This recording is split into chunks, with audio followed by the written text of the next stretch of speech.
I have a new rear center spring in the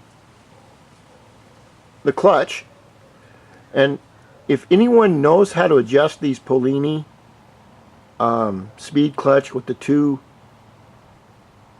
springs in it, because I've got 2 blue springs, 2 yellow springs, but it doesn't tell you what they're for. It doesn't tell you what they do. And what I'd like to do is adjust the clutch so that it grabs earlier.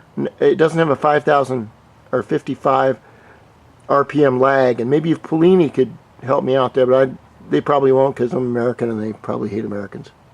Everybody hates Americans.